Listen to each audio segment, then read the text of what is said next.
What does it take to control 60 million people across 3 continents with just a few thousand administrators?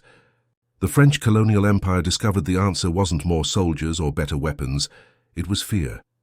Systematic, carefully calibrated fear that reached into every village, every family, every individual's sense of what was possible. They didn't need to punish everyone. They just needed to punish enough people, in public enough ways, with creative enough methods that resistance became unthinkable.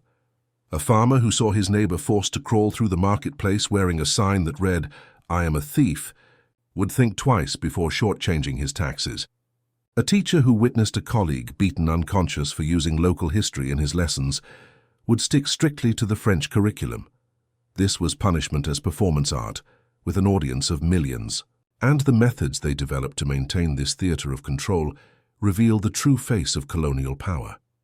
But to understand why these punishments became so widespread, we need to step back and look at the empire itself, the system that allowed such cruelty to flourish.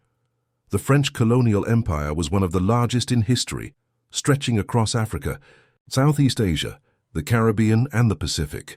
At its height, it ruled over millions of people, far beyond the borders of France itself. But with such vast territories came a critical question: how do you keep control over so many different populations? The answer lay in systems of punishment. Colonial administrators wielded laws like the Code de l'Indigène, which allowed arbitrary arrests, fines, and corporal punishments.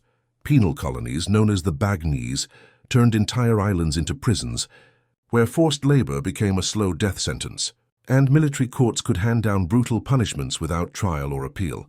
In the colonies, punishment wasn't about justice. It was about fear. It was a weapon designed to dominate, humiliate, and control entire societies. And at the ground level, that control often began with something simple but devastating: the whip. At first glance, flogging might sound simple, lashes from a whip, but in reality, it was designed to be both painful and humiliating. Men were often stripped and tied to posts in public squares. Each lash tore open skin, sometimes hundreds in a single session. The wounds festered under tropical heat, and many victims died days later from infection or blood loss. And the worst part? These punishments weren't always reserved for serious crimes. Speaking against authority, refusing to pay a fine, or even showing what was considered disrespect to a colonial officer could be enough to receive dozens of lashes. Flogging wasn't just about inflicting pain, it was a performance, a warning to the entire community. This is what happens when you challenge French rule. Imagine standing in the crowd, the sun blazing overhead, the crack of leather splitting flesh, the silence before the scream. The lesson wasn't just for the victim. It was for everyone watching. If flogging broke the body, then deportation to penal colonies destroyed the soul. One of the most feared destinations was Devil's Island, a rocky, shark-infested outpost off the coast of French Guiana. Prisoners were shipped across the ocean in cramped holds, often chained together. By the time they arrived, many were already sick. The island itself was a nightmare. Dense jungles filled with venomous snakes, relentless tropical heat, and swarms of mosquitoes carrying malaria. Escape was nearly impossible. If the sea didn't drown you, the sharks would. Inside the camps, prisoners lived in rotting wooden barracks. They were forced into brutal labor, cutting stone, hauling timber, building fortifications under armed watch. Starvation was constant. Disease claimed more lives than punishments. The bagnies, French mainland penal prisons, were no better.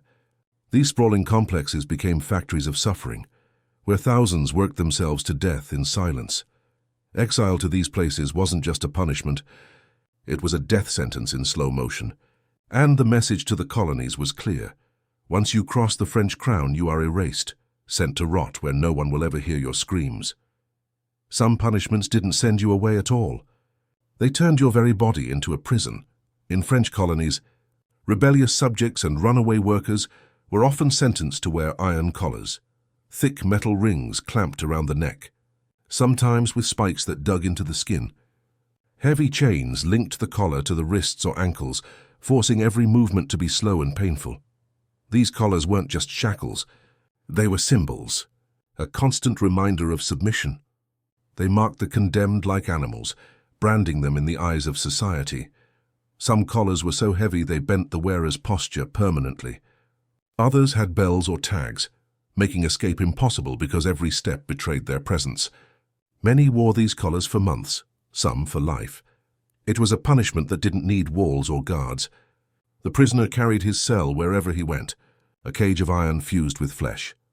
When the French colonial state wanted to send the clearest possible message, it turned to public executions. These weren't hidden behind walls. They were staged spectacles, designed so entire communities would watch and tremble. The guillotine, symbol of French justice, was shipped overseas to colonies in North Africa, Indochina, and Madagascar. Prisoners were paraded through the streets, marched to the scaffold and executed as soldiers kept crowds in place. The falling blade wasn't just death, it was theatre. Other times the firing squad carried out dawn executions, prisoners tied to posts, blindfolded, facing lines of rifles. Their bodies collapsed into the dust, but the sound of the volley echoed in the minds of everyone watching. And then there was hanging, often done in marketplaces or public squares. Families forced to see their loved ones suspended, as children wept and soldiers watched with indifference. These punishments were not simply about killing. They were about display. They made death into a tool of governance, a language of fear written in blood before the eyes of the colonized. Exile and deportation were among the harshest punishments of the French Colonial Empire. For rebels, political leaders, or outspoken teachers, it wasn't always death by whip or execution. It was being torn away from their homes forever. Families were broken, as prisoners were marched to ports and forced onto ships. The destination was often a penal colony thousands of miles away, like Devil's Island in French Guiana or New Caledonia in the Pacific. The voyage itself was brutal. Disease, hunger, and despair spread across the crowded decks. On arrival, exiles faced crushing isolation. They were thrown into alien landscapes, tropical jungles or barren islands where survival was uncertain. Hard labor, relentless heat, and scarce food turned exile into a slow form of destruction. But the cruelty was not just physical, it was social. By removing community leaders and silencing voices of resistance, the French deliberately broke societies apart. For many, exile was a living death sentence, the loss of family, culture, and identity. The violence of colonial punishment went far beyond the pain of the victim. Every lash of the whip, every execution, every exile was a message, carefully staged, so it echoed through entire communities. When one man was flogged in public, hundreds of others felt the sting of the whip in their own minds. Fear became contagious. It spread faster than rebellion ever could. These punishments also reinforced the racial hierarchy at the heart of the empire. French officials stood as enforcers, while colonized people were reduced to subjects who could be humiliated, shackled, or executed at any moment. Exile and deportation weren't only about silencing individuals, they fractured communities by removing their leaders. A village stripped of its teachers, chiefs, or healers was left vulnerable and broken. Punishment didn't just control behavior, it reshaped identity. It taught that obedience meant survival, while defiance meant destruction. And those lessons left scars not only on individuals, but on entire generations. The brutality of French colonial punishments did not vanish with the empire. In many former colonies, families still tell stories of ancestors flogged in public, branded with irons, or exiled across oceans. These memories became collective trauma, woven into how nations remember their past. Some sites became infamous. Devil's Island, where prisoners withered away in exile, now stands as a grim symbol of suffering. Shackles and iron collars displayed in museums remind us of the daily humiliations once imposed. But the legacy runs deeper. The Code de l'Indigène may be gone, yet echoes remain in modern prisons, chain gangs, and militarized policing. The architecture of fear built during colonial rule still casts long shadows. Colonial punishment was never about justice. It was about control, written into human flesh and memory. And those scars still shape societies today. The story of punishment in the French colonial empire is more than a record of cruelty. It is a warning. Every lash of the whip, every exile across the ocean, every public execution was meant to send a message. Resistance would be crushed, and obedience was the only path to survival. But remembering these stories matters. because they reveal the true cost of empire. Not just in wealth or land, but in human suffering carved into generations. So now I ask you, what shocked you the most? Was it the endless marches in chains, the terror of the guillotine, or the slow death of exile? Share your thoughts below. And if this story opened your eyes, hit like, subscribe, and join us again.